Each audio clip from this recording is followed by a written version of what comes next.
And just like that, welcome back to the Actionable Alignment podcast. I just thought I would jump on here today and it's actually our community call with clients, which I am trying to make a little bit more of a thing this year. So trying to make it a bit more engaging and interactive for online clients who we might not have as much sort of one-on-one call contact, to really just expand the education, but also like highlight the community. I think it's a huge thing when it comes to embarking on a health journey. Sometimes we can feel like what is that noise? What was that doing? Making noise. Okay. Sometimes we can feel like our health journeys can get quite lonely.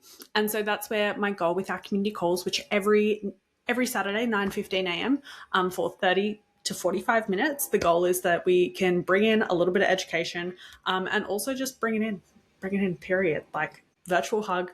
Anyways, so it's been a hot minute and I've had my new blood work done. It's 2026. We are embarking on a new year of amazing possibilities. I am studying basically to be operating as a little bit more of a functional health specialist practitioner by the end of the year. And then continuing after the end of the year to invest in that education and mentoring to further progress my development in things like blood work and gut health. And it's something that for fun I have been researching and working on for the last 18 months. But now it's time to share, I guess, piecing it all together.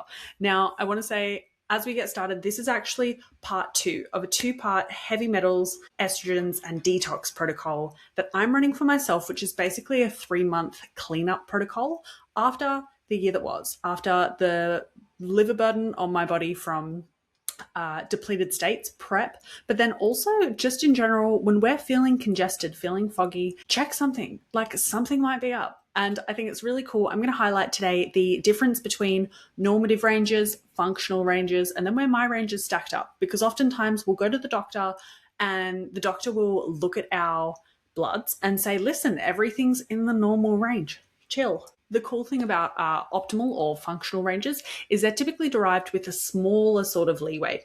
And that smaller leeway in a lot of cases, or slightly adjusted leeway of numbers where measurements, markers will sit, it allows you to, if you're in that zone, you're pretty healthy. We want to get you somewhere around the middle of that zone more often than not.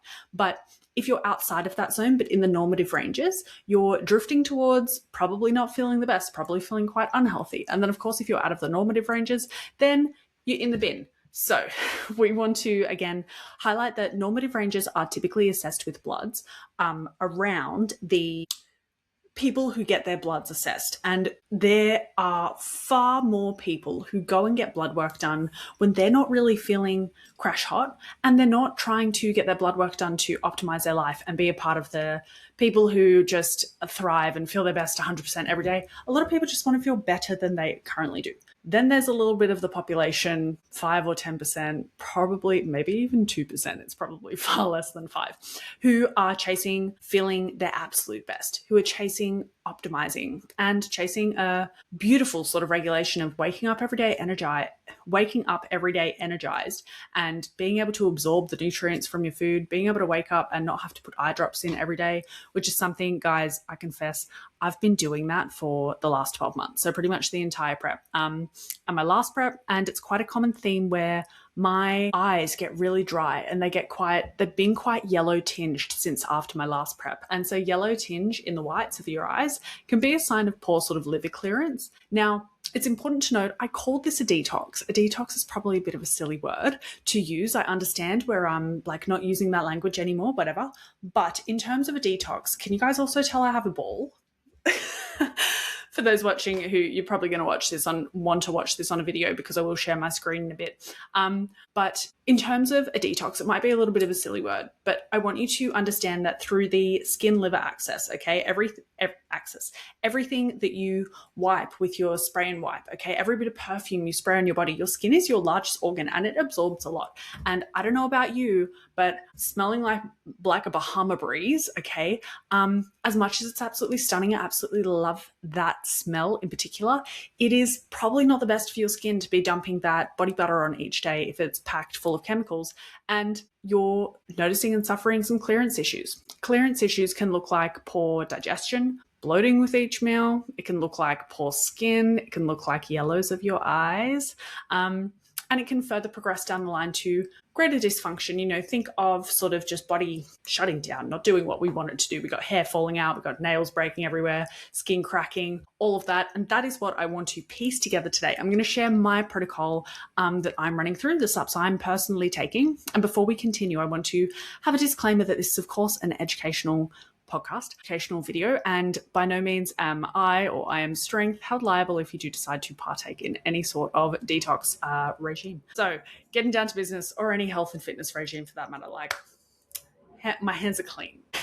Kidding. Okay, no, I'm not kidding. My hands are clean. Disclaimer, you do anything, do it at your own risk, all right? So getting down to business, I'm going to share my screen, and we're going to, I've never shared my screen on Riverside.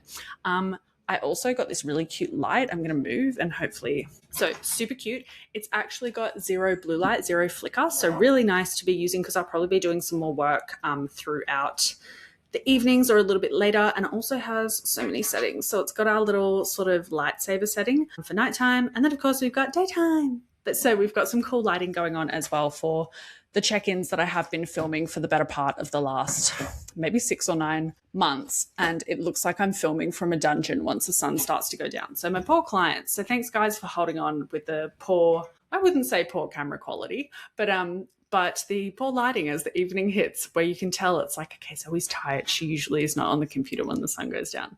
So let's get down to business. I just yapped for 6 minutes, 50 seconds. God. So let's get down to business. I'm going to share my screen and I'm going to share here. We're going to go into present mode. Now, I don't know. Can you see me? I have no idea. So I'm going to assume that you can. I'm going to get down to business. Now, this is where we got up to last week in our presentation. So as you can see, we are up to slide 24 of 59, but we're going to buzz through them today. Now, I just realized you can't see the rest of my screen, but that's maybe okay. No, it's not. I'm going to show you guys the rest of my screen. So we're having a look here. I think you can see everything here. Window, entire screen. Let's go entire screen. Here, boom. There's my entire screen. Hello, everybody. So, wow, screenception. So basically what we've got here, this is my little functional health database for blood work that I have written in and copied through from the functional ranges from FDN, Functional Diagnostics Nutrition. But I also want to give a massive shout out, and I put his photo in here. So I hope he bloody approves. But Jake Dollarshell, and I've gotten a lot of when I am looking over my own blood work, okay, the way that I have learnt a lot has been through Jake Dollarshell. So I want to give a huge shout out to him. He's absolutely amazing. And if you are struggling with gut health, needing a gut protocol, needing your bloods looked at, he is just incredible. And we actually had him on an episode of the podcast. I shared that before. Oh no, sorry. I will share that. Oh my God, what have we done? But yeah, so we're going to get down to business and we're going to open up our little presentation now. So with this, let's go into the right view and we'll touch on where we got up to last week. So when it comes to detoxing, I think a huge thing is that we need to reframe what we call detoxing. And so detox, reframed from a functional lens, is improving clearance. Okay, so where your detox knows how to liver. Your liver knows how to detox. If your liver didn't know how to detox, you would probs be pretty, it's not looking good. Okay, so when it comes to our goal and my goal with this protocol in particular, it is to, I don't know if you can see me right now, I'm just taking my watch out of my bra because I was tracking my steps. Our goal with this protocol is to reduce circulation. So reduce the circulation when we have produced new estrogen, say around our ovulation. What will sometimes happen is that estrogen, well, not sometimes, all the time, that estrogen gets dumped into our GI tract and sort of travels along our GI tract with our bile. And the cool thing, bile can help to bind to the estrogen, flush it out, and then we get rid of it. What often happens is we can get a bit of if the liver has to pick what it's going to detox, it may not be able to detox absolutely everything if we have a high liver burden and a high toxic load. This can be from drinking tap water every day. This can be from having shitty food. This can be from not doing things that help to support lymphatic drainage. So going for sort of, I like to have clients aim for a minimum of 6,000 steps a day. And yeah, doing things like that, drinking enough water. You'll know if you've got poor clearance, and again, constipation, poor skin are two sort of big dead giveaways. that there is poor clearance going on internally, in my opinion. So whenever I see that, I always sort of ask people further questions. I'm like, what's going on here with your diet, your nutrition, your sleep? When stress is high, we then dump out all cortisol circulates through our body. That cortisol then gets, like ideally, it gets dumped out and then bye. But what can sometimes happen is that cortisol can start to recirculate. And so we get all these old hormones, this overloaded cortisol, and like even when we're not stressed, it takes so long. We feel like we're running on a treadmill that's running too fast, and then we finally get to a stop. And instead of us stopping from the momentum of how much we've been running, trying to keep up with the treadmill, we run and face slam straight into the front of the treadie. So anyways, we don't want to do that. So if we're having a look at this week, we are going to touch on the intent of the protocol and what the protocol is going to entail. Now, what it's going to entail, my protocol, is supporting the liver, okay, for phase 2 detox, and then binding to the toxins that are already processed. So allowing our saunas to have a greater benefit with making us feel clear, fresh, waking up and not being so puffy in the face, being able to take your rings off at any time of day. Like, do you hear me? As well as that, protecting our hormone signaling. It's really important to note, I did not start any of this before I got confirmed my period was back to normal. After the last 2 cycles were a little bit funny. They were a little bit shorter. I basically completely skipped my luteal phase, but also I'm not dieting. So it's really important to remember that you need to be eating enough food, okay, if you want to support your hormone production and if you want to support proper detox and just proper bodily functions, to be fair, okay? If you are dieting, there's a period of time where everything will down-regulate. The longer or the more aggressive your diet, it will down-regulate a lot of bodily processes. You'll start to not produce as much stomach acid and bile to break food down and absorb the nutrients from them. You start to not move as much because your fidgeting won't be there.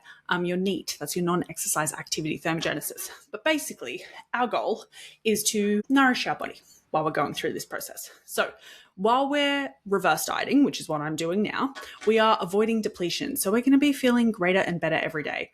And coming into last week, this is one of the slides I shared, which was basically some findings. Now, when it comes to optimal reference ranges and functional reference ranges, my ferritin was quite low, okay? The range for, and if you were to look at this and look at the reference ranges, you'd be like, well, you're in the reference range, girl, so it's not that bad. But the reference range for a functional amount of ferritin is between 30 to like 100. Okay. And my ferritin was 37. So she's right down the end. Basically means reduced iron reserve. So I haven't got as much iron in my reserves. That's the thing. So what I'm adding in is some iron biglycinate, however you say it. So when it comes to iron, this is something that I have had chronically low. I've never had my bloods done and had a decent level of iron. And girlfriends, you know that I have at least 100 grams of beef mince every damn day, pretty much. However, when we are in a chronically depleted state, so we're dieting for a long period of time, our body's ability to absorb the nutrients and assimilate those nutrients from our food, really take it in, okay? This is where that can be downregulated. So if I had maybe spent more than last year, 2025 was the first time I had spent more than 8 weeks intentionally eating more food than my maintenance for the last 10 years. Imagine that. You've only been dieting or not giving a fuck about food for your last decade. Now, some women listening to this, they're going to be at their second decade, some even at their third decade of dieting or not giving a fuck about what they're eating. So we want to bring it back to the fact that when it comes to supplements, when it comes to peptides, everything in between, if you are not eating enough food for your body to thrive and function optimally, you cannot expect these things to change. Okay, if you are chronically stressed and chronically overburdening your body, you cannot expect these things to change with a simple supplement regime. You need to be able to adjust your environment, adjust your lifestyle. Okay, so with that environment, things that I can control around me is a nice, calm, safe environment at home, a nice, quiet environment. Okay, things that I can control when it comes to my intake, eating enough food for a consistent enough period of time. You think if the life cycle of a red blood cell and the life cycle of an egg, basically from follicle to full maturation, is about 100 days. You have to eat more than your maintenance for 100 days or more if you want to see a cellular change that can make a potential lasting impact. But even then, last year I ate above my maintenance for 7 damn months. And with that, my ferritin, after this little 14-week sort of lifestyle diet, my ferritin is still in the bin, okay? My other iron markers have improved a little bit, which is absolutely fantastic, but they all typically sit towards the lower end and always have. So with that as well, we had hemoglobin low, so red blood cell sort of circulating around low. That just means compensated oxygen delivery. So basically when it comes to performance, when it comes to training, when it comes to recovery, there's not as much fuel in the tank. Like, it says the tank is full, but it's not coming out. And then we've got thyroid hormones, again, low in every single blood work that I've ever done. And then we've got some liver burden that is a little bit high. And so that's something that I have suspected for a long time. Every time I've also had my bloods done, my liver has markers have been on the slightly higher side of a functional range. But I think the important thing is that with where most of my markers were sitting, okay, so I've been out of comp now for almost a year, wow, like 9 months out of comp. Really? April. It's been a while. So it's January, end of Jan at the time of recording. So when it comes to everything I've done to support my health, there's still some underlying lingering issues. And I feel that. I feel it in my energy. I feel it when I'm eating more food and I'm like, why does my training still feel like shit? Okay. When I'm eating more food, but I'm not sleeping well, I'm still waking up. All these little things where we can see overall there's a functional downregulation that's happened and it hasn't returned to a baseline. But it's not where a GP would flag that, hey, girlfriend, let's look at these things. A GP would typically look at my blood work and say, yeah, you have low iron. You should increase your iron a little bit. That would be the extent of what they would do. So this is where a functional practitioner helps to look at a slightly tighter range, a deeper range. And that slightly tighter range helps to identify keeping you feeling good and thriving, okay, not just surviving.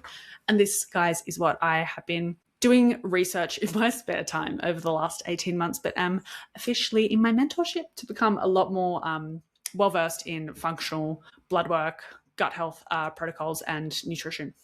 So piecing together my passion and my little obsession that I've been mulling over behind the scenes and bringing that to life a bit more. So I'm excited to share this with you today, my own findings with my own bloods.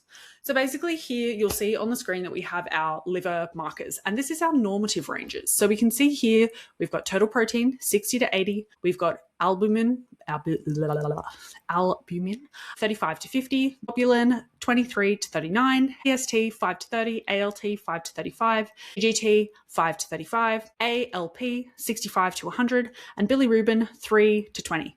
We can see functional ranges are a little bit tighter. So before, and again, marginally tighter, but it helps us to know where we can thrive and where we want to keep an eye on things, okay? Because if we're about to fall out of a functional range, then we can probably make a little bit of an assumption that falling out of those functional ranges means we're either not feeling crash hot already, or in a few weeks, we're probably not going to be feeling crash hot. So the functional ranges of protein are 62 to 78. So literally just a tighter range. Albumin is 40 to 50. So we're on the slightly higher end.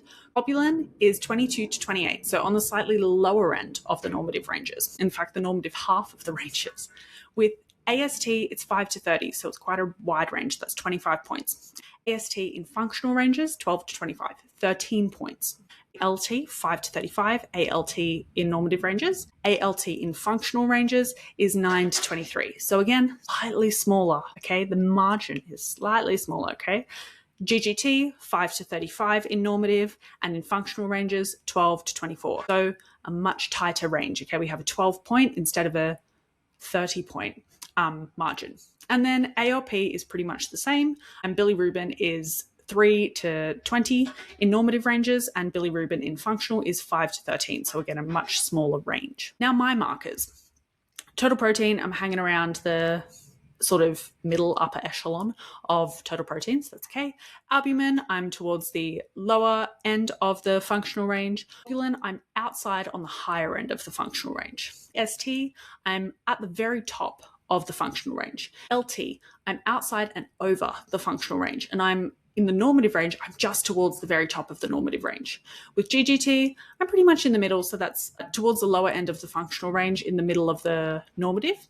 ALP, I'm just below the normative and the functional range. And then bilirubin, I am at the very top of the functional range. So, but sort of in the middle of the normative. So you can see how if I'm comparing my blood work and I'm not sick yet, then I'm not going to be making the docs any money, okay? So this is where reading and comparing your markers to a tighter margin allows you to, again, pursue and achieve greater health in comparison to waiting until you feel bad, then doing something about it. It's the difference between being reactive with your markers and reactive with your health versus proactive. So let's break down the liver markers for today. So with that, we can see globulin is a little bit higher. And so in my database, my functional database, when globulin is on the slightly higher side, we want to evaluate for inflammation, infection, and intestinal inflammation, autoimmunity, gallbladder dysfunction, parasites, elevated estrogen or contraception use,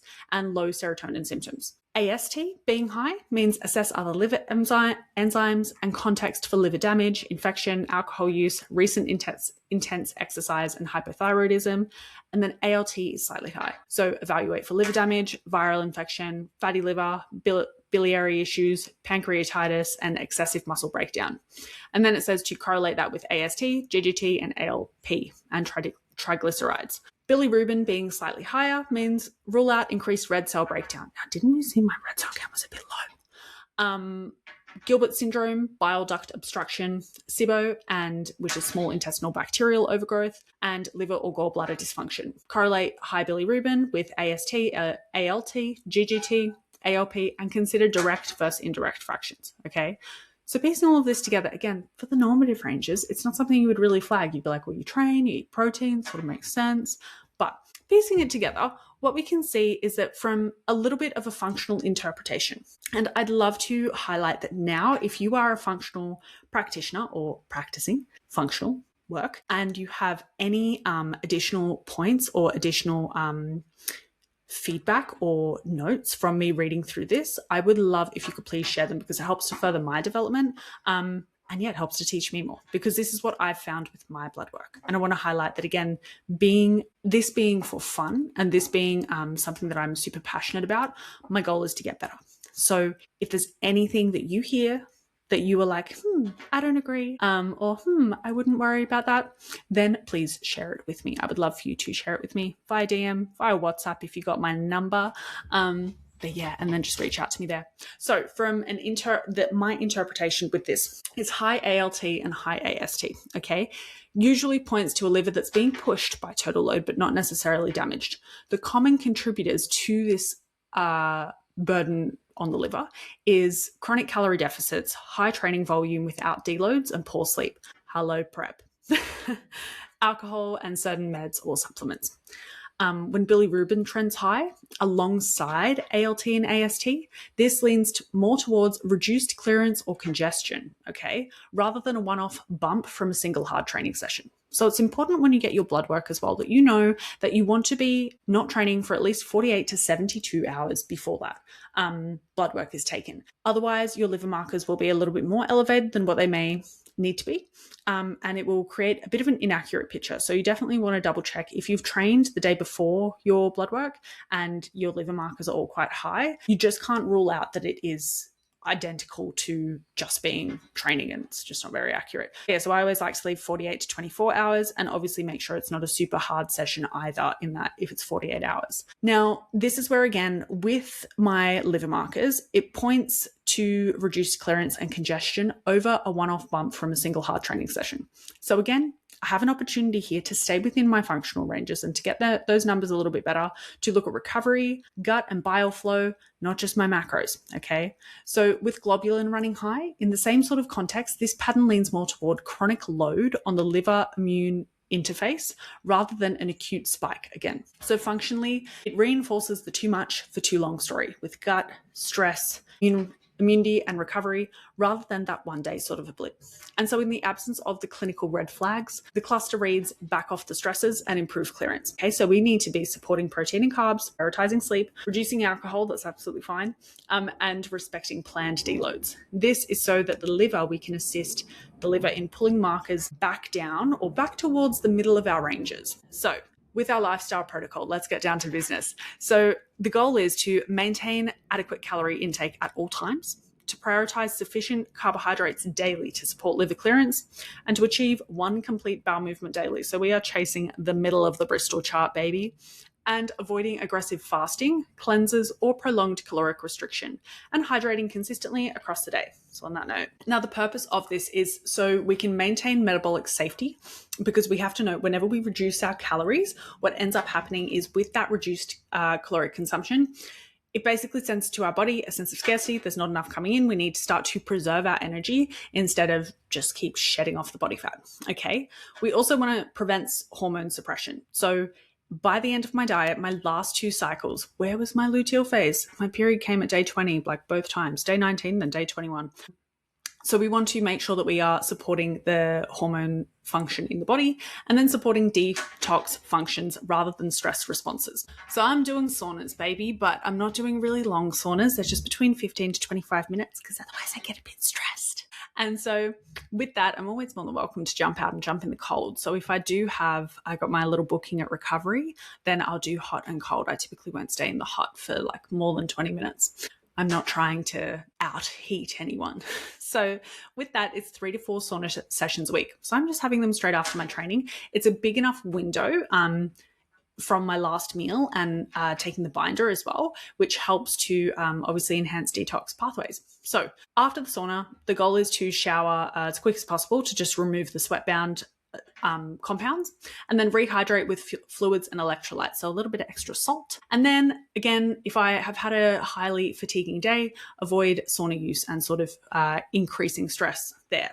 So the purpose is that sauna is going to help support secondary elimination pathways and reduce the reliance on hepatic clearance. So reduce just the liver doing what it's trying to do and give it a little bit of assistance, okay? And then reduce excessive stress loading. So it's also great for our brain.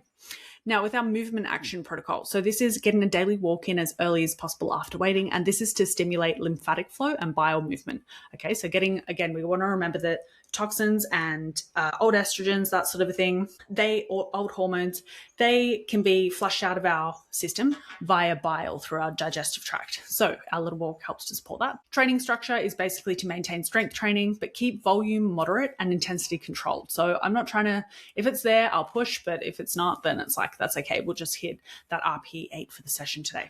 And then avoiding excessive HIIT or repeated maximal efforts. Again, just trying to walk that nice line of hitting around that RP 8 or 9 for training and then having adequate rest around that. And so the purpose for this is to support circulation and clearance, avoid cortisol overload. So emotions, energy in motion, training, so fantastic for bringing us in a good mood, releasing some dopamine as well. Dopamine, and preserve recovery capacity. With the detox summary, so lifestyle, we need to be eating enough food and enough carbohydrates, okay, because liver detox is glucose dependent. We want to achieve 1 complete poop daily. We want to avoid aggressive fasting or cleanses, and then hydrate consistently across the day. For movement, we want daily walking, okay? Low intensity, 20 to 40 minutes. Again, I like clients to sit at least 6,000 steps a day, and then to maintain strength training and keep volume moderate and intensity controlled and avoid excessive HIIT or repeated maximal efforts. So getting into supplements, the first guy is our binder, and this is what we're having after the sauna. So for me, I'm having just 1 scoop of modified citrus pectin. And so this supports elimination without stripping minerals, and it's small enough to bind to a lot of things that can otherwise not pass through or otherwise not get picked up by bigger fibers like psyllium husk, that sort of a thing. So it's used to assist in clearance, obviously.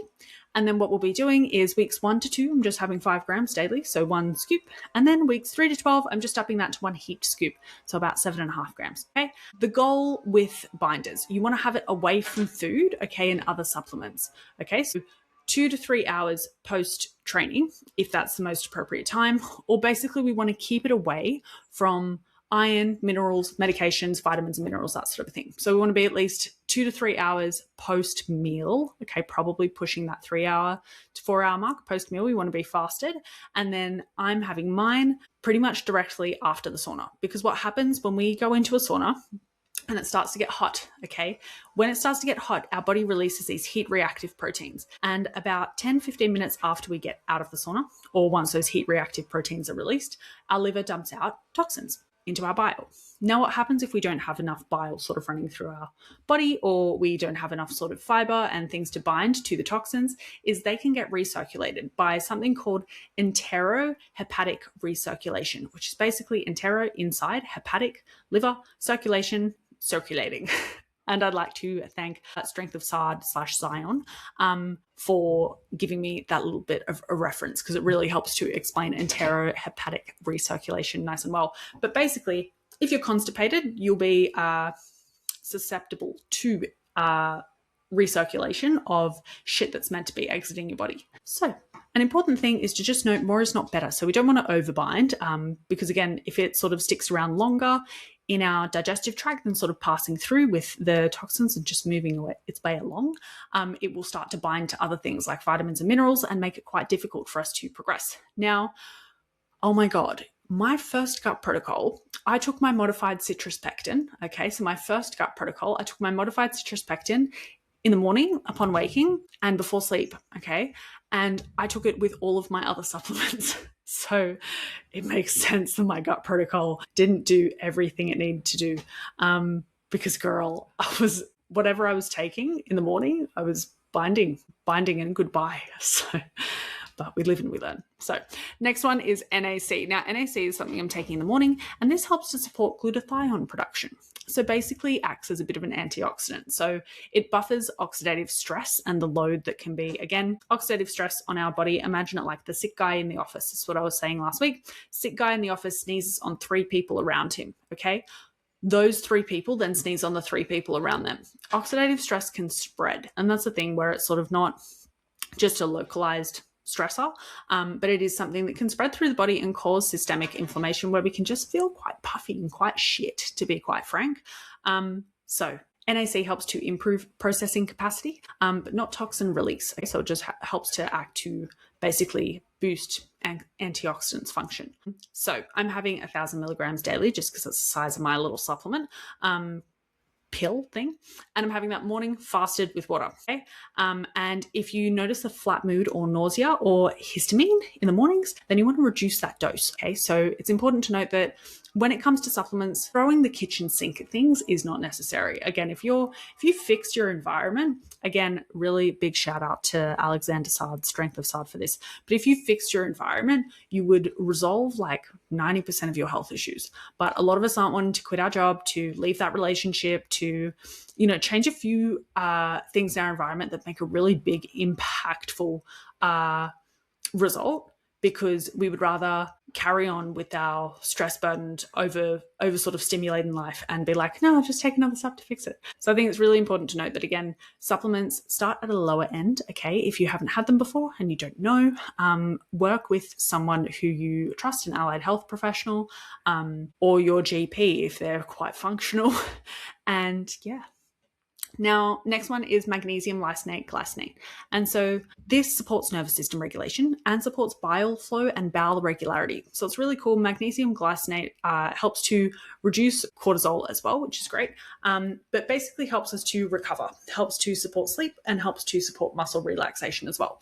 And a really cool thing is when we're sleeping, that's when a lot of the magic's happening. So that's also where if there are issues, we can sometimes wake up in the night and feel, so I think it's Chinese medicine, where if you wake up around 2 or 3, then you it's your liver when it dumps out toxins and it wakes you up because you're like, oh, what are all these?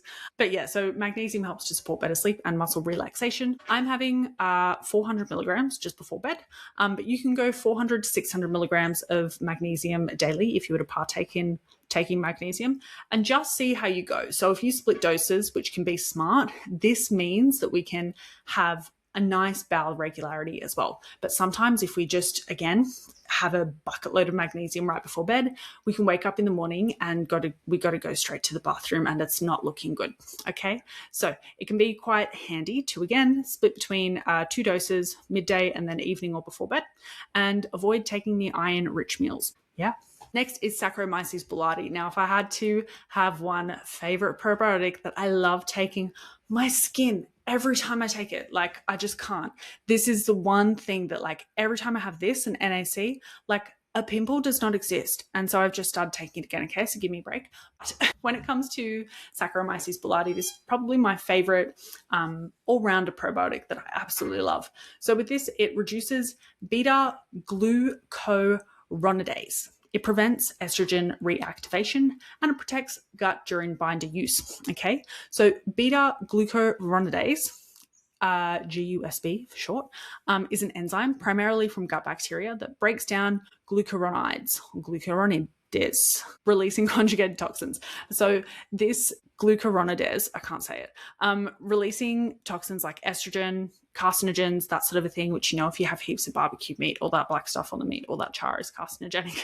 But it basically helps to break them down from their water-soluble packaging. And so what happens is the beta glucuronidase basically allows toxins to be reabsorbed by the body instead of being excreted. And the cool thing about Saccharomyces boulardii is it reduces that enzyme, which is really cool. So the dose that I'm having is 2 capsules daily right before bed. And so again, nice and especially important during binder use, just to help to protect your tummy and make sure everything's okay, and can be continued beyond the detox phase. Next is vitamin D3 and K2. Now, I take 1 bottle of this probably once a year, and I'm someone who gets a lot of sun, but vitamin D can still be on the lower end, and mine was on the lower end, but it's not something we're flagging for sake of not dragging this presentation out forever. But in terms of vitamin D3, K2, vitamin D can be fantastic for cognitive health, okay, for boosting mood, okay, can be fantastic for boosting immunity. And so it helps to support immune regulation. It helps to improve hormone receptor signaling, and it helps to maintain systemic resilience. If you're someone who notices that you get sick quite a lot, your doctor may suggest to have some vitamin D. Now, it's important, I like to prioritize vitamin D3, K2, because if we just have the D, no pun intended, but if we just have the D, then that calcium that we're absorbing from our food, that calcium can then sort of hang around in our blood, and we want the calcium to be shifted towards our bones. And so K2 helps to do that by acting as something that, what's gluggy blood called again? That helps to reduce blood clotting so that blood flow can move swimmingly. So my dose, I'm having 5,000 IU a day, and I'm having of D, and I'm having that with my first fat-containing meal. So I have that with my breakfast, okay? And so again, it's really important caveat whenever you're taking supplements, especially vitamins and minerals, and especially taking them in a way that you're going to absorb a good amount, which means having your fatty vitamins, D, A, K, and E, DAKE, having them with fatty foods helps you to enhance the absorption of them. So you want to actually assess and see how you're going. So again, most people can do with a bottle of vitamin D once a year, twice a year, depending on how much sun you get, but test, okay? So that then you have a bit of an idea of what's actually the problem, instead of just throwing the kitchen sink at it with supplements based off of your symptoms, which was something I did for a long time. Spent a lot of money that I probably didn't need to, but now I buy better quality supplements, so it evens out. So the next one is black seed oil. And now what can't black seed oil do? It's absolutely awesome. So it's actually quite an ancient remedy as well, but it is a system stabilizer. It helps to reduce oxidative stress, and it helps to support insulin sensitivity and support the gut barrier as well. Now, really cool thing, and this is again, thanks Jake Dollarshell, but the oil used topically has been shown to reduce period pain, but a brand new study just dropped assessing the effects of black cumin seed powder in PMS. So women with moderate to severe PMS took 500 milligrams twice daily of black cumin seed powder, okay, which is a relatively low dose, for 2 menstrual cycles. At the end of this intervention, the average total PMS score dropped from 76 to 58 in the black cumin group, compared to virtually no change in the placebo group, okay? Additionally, estradiol levels increased in the black cumin group compared to the placebo as well. So black cumin seed oil has very well documented anti-inflammatory and antioxidant properties, likely explains some of the results, but it also contains phytoestrogens, which potentially explains the increase in estradiol levels, although human trials have not consistently shown changes in estradiol, suggesting the hormonal effects may be context dependent. Okay. The bottom line, black cumin seed oil, 500 milligrams, taken twice daily may improve PMS symptoms. Now, if that dialect sounds like you've heard it before, like you have read something like that before, here's another great one from, again, someone who I have learnt just such an incredible amount. I cannot express the amount of gratitude that I feel for this man sharing his knowledge. But in one study, people with chronic stress, perceived stress and stressful life events took about twice as long to recover from training than those with lower stress. Okay. And this is Jake Dolishell. So guys, imagine if you watch this and I'm like, I have a crush on him. I obviously don't have a crush on him, but I'm very extremely grateful for the man's intellect and just walks the walk. So it's really cool as well. I actually had Jake Dolishell on a podcast coming up to about 18 months ago, so the 2nd of May 2024. And so if you go to the Actual Alignment podcast, which hopefully you're already listening to it on it right now, it's episode 14, Muscle Growth. Is more volume always better? How to skyrocket your progress in the gym and maximize hypertrophy as a natural athlete, with Jake Dolishell. So the dose for my black seed oil, I'm just having 2 capsules daily for weeks 1 to 2. And then as long as that feels good, then weeks 3 to 12, I'm going to have 4 capsules daily. Okay. So I'm going to have this with meals. So I'm going to have it with my first meal, or I'll space it out between 2 meals if my digestion goes a bit funny. It's going to help with oxidative stress and inflammation and reducing those, and again, help to alleviate some stress in a detox. So the supplement protocol timing summary. Morning is NAC fasted. With first meal, I'm having my vitamin D3K2 and black seed oil. Midday or away from food, post sauna, I'm having my modified citrus pectin. And then before bed, I'm having my magnesium and my Saccharomyces boulardii. So that's it, guys. But I'm going to wrap it up. So the detox summary and the way that I'm taking on these next 12 weeks, my lifestyle non-negotiables is maintaining an adequate calorie intake, okay, and getting my daily carbohydrates in, okay. I've been eating carbs like a mad woman. And just to remind you guys, liver detox is glucose dependent. So in order to effectively detox, you do need to be hitting your carbs. Achieving 1 complete poop daily, so 1 great poop, and then avoiding aggressive fasting or cleanses, as well as hydrating consistently across the day. For movement, I'm doing a daily walking, okay? I'm maintaining my strength training. I'm keeping volume moderate and intensity controlled, and I'm avoiding excessive HIIT or repeated maximal efforts. Doesn't mean we can't do some maximal effort work, but we do want to bear in mind that we're not just, again, throwing the kitchen sink at it and trying to do everything, trying to lose body fat when we're trying to eat more calories to create a sense of safety in our body, right? So supplements, we've got the morning NAC with first meal, D3K2, black seed oil, and I'm also taking iron. So I'm taking iron by glycinate based off of my bloods. It was an additional supplement that I got once I got my bloods back. And then midday, away from food, post sauna sesh, I'm having my modified citrus pectin. Evening, I'm having magnesium, Saccharomyces boulardii, and then sauna sessions.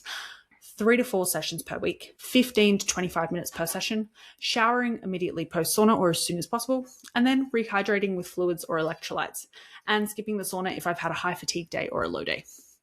So when it comes to detoxes, and I'll wrap it up here with a little bit of a caveat entry into maybe what we can do for next week's workshop. But every meaningful detox pathway that you're trying to run is ATP dependent, mitochondria dependent, and redox dependent. So if mitochondria are underperforming, detox backs up. So for that reason, I'm doing a little bit of, and I believe it's in phase 3 clinical trials now, or maybe it's phase 2, but SS31 peptide, which is a mitochondrial repair. And then I'll do a short cycle of MOTS-C, which is a mitochondrial upregulator. Now, with SS31, this is to repair and assist with oxidative stress reduction. And so what's happening is it targets cardiolipin, which is a phospholipid that stabilizes the inner mitochondrial membrane. It improves electron transport and it reduces electron leak. So think reactive oxygen species, or basically like excessive oxidative stress, okay? It improves ATP output without forcing mitochondrial biogenesis. And so basically it translates to make your existing mitochondria working cleanly again, okay? It's really important to note, if your environment absolutely sucks, if your sleep absolutely sucks, if you're not eating enough food, and if you're a super stressed person, then peptides aren't going to do shit, okay? So make sure that you change some of your environment before you embark down in even a supplement regime, okay? I think that's really important to remind yourself of. And then finally with MOTS-C, this acts as a mitochondrial signaling and metabolic reprogramming peptide, which basically activates AMPK. It improves glucose utilization, enhances insulin sensitivity, and shifts cells towards metabolic efficiency. It acts as a stress response signal from mitochondria to nucleus. And so with this, Improved metabolic flexibility likely means that we can improve bile acid synthesis, that we can improve fatty acid handling in the liver, that we can clear fat stored toxins. So the goal is that 2026 is my year of health. I'm no longer dieting. Ideally, I don't want to diet at all for the rest of this year. It's been so long, and my longest without dieting was 7 months, and it was last year for the first time in over 10 years, since I was 12, and I was like writing down the calories of things on a little notepad. We're not in starving season anymore. We're in longevity season. We're in health season. We're in building good muscle, having great energy, having vibrant skin, having beautiful hair. So yeah. So that's my little protocol. And in terms of finalizing, how do I stop my share? There. In terms of wrapping that up, I really hope that sharing that gives a little bit of a picture of, again, the priorities. So first priority, we've got some lifestyle habits we want to nail. I started those before my supplements came because I wanted to make sure that my habits, they're not just a joke. Okay, my habits are not just a part of a regime. They are a part of my life. Supplements just get to be that pretty little addition. But technically, again, if you used no supplements, you'd probably maybe only need one or two. Okay, if you use no supplements, you ate the right foods, and you optimized your environment to be a little bit more fucking kind to yourself, probably wouldn't need that much stuff.